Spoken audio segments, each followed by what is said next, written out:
Oh boy. Can we just turn off the cameras, Milo? Sorry about this. Yes. Okay. What happened? I think Riley's internet had a bit of a moment. The Riley moment. Yeah. Yeah, there we go. A heated Riley moment. A heated Riley moment is like asking to see the longer wine list. Sweating slightly as you're going like, why don't you have any Sauterne?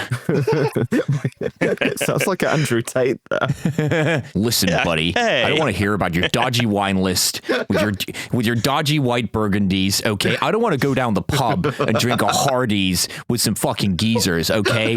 I want to go somewhere with a proper som who's a proper geezer and he gets the pairings right. When I'm having jelly deals, I want a light wine that's going to pair with the fish. So wait, hold on. You're how many wine expert? Andrew Tate, wine expert, who also is Dave Courtney, is what you're doing right now. Andrew Taste. Okay, cool. Andrew All Taste, right. yeah. Look, yeah. Let's get into it. Welcome everybody to this bonus episode of TF. Hey, business now. Currently moving it along with a sudden rush of professionalism because I'm getting clowned on. Yeah. All right, everybody. We've got work to do here. Yeah. It's not all about laughing at me all the time. Listen up, you fucking shithouses. God damn it. It is funny that your impression of me when you do it to other people is actually that for some reason. At what point does this become workplace bullying? Yeah. Well, to be clear, that's my Andrew Tate. The Riley I won't do for the sake of social propriety. It's really similar, but we got some stuff to talk about today that isn't my sort of boorish chums making light of me. Yeah. I don't want to hear about your Boorish chums. I went to Romania to get away from my boorish chums. I'm in the club having champagne with sparklers in it. Something you fucking geezers couldn't even understand. This is TF from like 1909. I'm going into the second interview segment with Halford Mackinder, and we're talking about why it's super important that Russia is going to control Uzbekistan or whatever. Yeah. And then I'm like, welcome to the second segment where my boorish chums are no longer going to telegraph over me. You know what it is. I'm here with all my boorish chums, straight onto the wax cylinder. 1909 Trash Future. We have a guest who was doing great game stuff in Afghanistan, got disillusioned and joined the Cooperative Party. If you want more of this, you can postal order us 50 pence a month and we'll mail you even more. Yeah, that's what it would be. It's like we interview someone who learned 6 words of Farsy and then mapped 2 passes in northern Afghanistan and then was like, man, this is bullshit. This is stupid. We actually have so much more in common with the Russians than we think. Which is so true. Yeah, it's true. It's just like, look, I didn't want to get killed and have a city named after me like Abbott and Young Husband. Yeah. Anyway, look, I want to talk about someone else who's getting clowned on by a boorish chum. Okay, well, that's cool. I want to talk about what if it was us in 1910s time again. The left really needs a Douglas Fairbanks. Our theme music is Row, Row, Row Your Boat by Traditional. We need a leftist Al Jolson. No, we don't. Yeah. We do not need that. We absolutely don't need that. Justin Trudeau. We'd be talking about the financial engineering behind the American can stock, and we'd be like, this is surely unsustainable. American can, one of the honeys of the 1920s that crashed in the Great Depression. David Lloyd George claims he's building a dreadnought, but where will the money come from? The podcast that goes direct to Theta Bara. We have enough money, it seems, to build this dreadnought. Yet the workhouses are awfully busy at picking oakum. That is classic oakum picking material. We're just stop premising your business on the idea that man's going to fly across the Atlantic. It's not going to happen. There it is.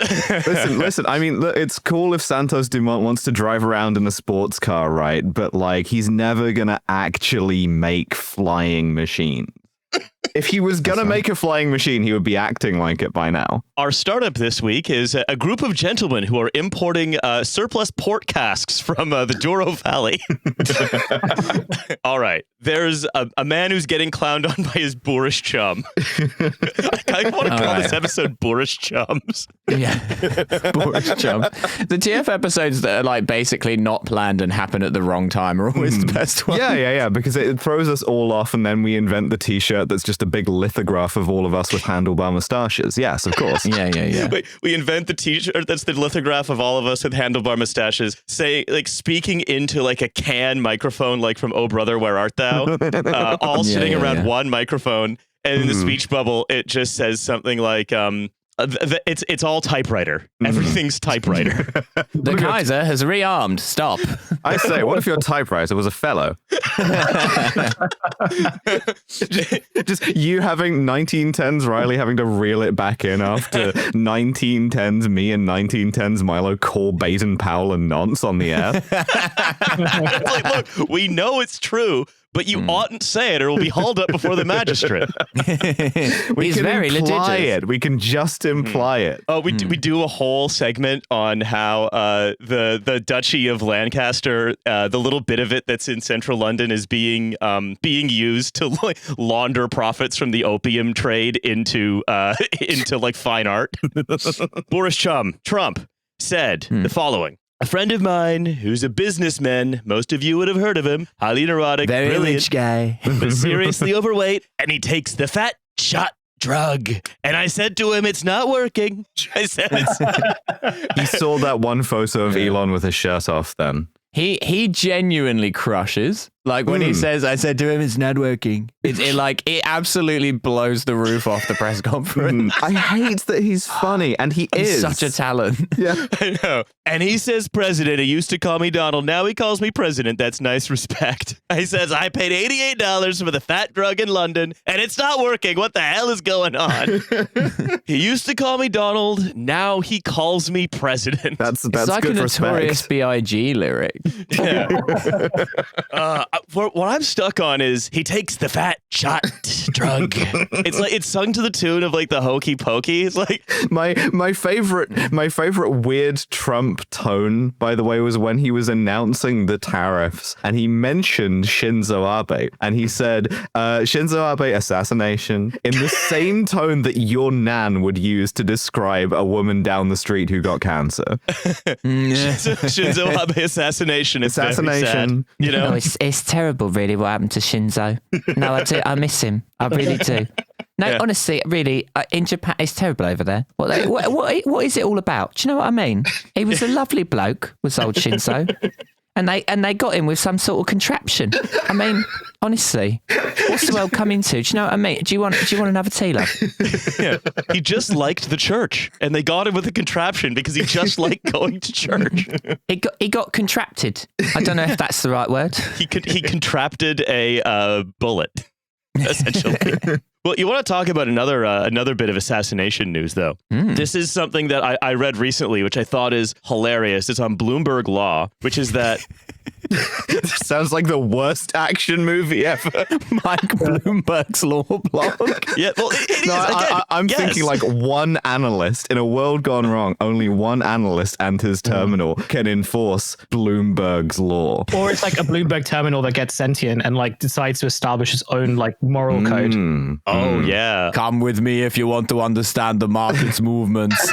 Because if you had a sentient Bloomberg terminal, it would know about the thing where people who have Bloomberg terminals have kind of like Bloomberg eBay, right? Where you only sell rich guy shit. And it would read all of those things that's like, yeah, I'm looking to sell this like yacht full of jet skis and BMWs that I barely use because I got bored. I'll take like $5 for it. And it would get so angry, it would end the human race. Just Yeah, I feel like a sentient Bloomberg terminal would like kill itself within 45 minutes. It would buy a gun, like a gold-plated Desert Eagle on fucking Bloomberg eBay and shoot itself in the fucking head. Yeah. I want to get onto Bloomberg eBay is the thing. I know they've got some good stuff on there. We have listeners who have access to Bloomberg eBay. I could find out what's on there. I know what's on there because it leaks every so often because somebody just says, hey, somebody is selling a house on Bloomberg eBay. I forget what it's actually called. Yeah, so somebody's selling a gold-plated Desert Eagle And on Bloomberg it's eBay. really funny that like the Bloomberg terminal exists in order to make very fast and very precise trades and operationalize all of these financial things. But it also just has like Craigslist on it. And if you fat finger the thing, you can, instead of like trading some vast amount of money, can instead accidentally be on the hook for a new Rolex. Yeah, or just like you're suddenly getting sucked off behind a bin. You're like, oh, fuck.